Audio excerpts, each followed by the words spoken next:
Luke here at the Outdoor Boys YouTube channel, and I'm deep in the heart of the Alaskan wilderness. And for the next 4 days, I'm building my shelters, camping, catching my dinner, exploring glaciers, and having a great time. Come along for the ride. It's gonna be a great video.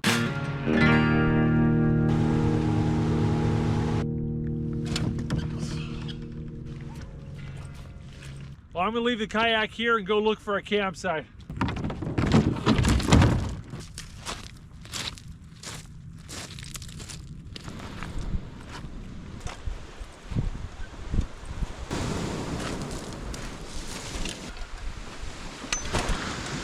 I think the first thing I'm going to do is explore a little bit. Well, there's plenty of wood. Looks like a coyote's been walking up and down this beach. Keep finding tons of these little skeletons. They feel really light, like they belong to a bird. Little sea urchin. It's a fish jaw. Look at all those teeth.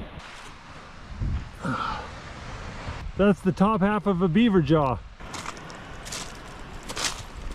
Look what I just found. Those are bear paw prints right there. Not sure what kind of bear it is, but this is where I want to build my campsite.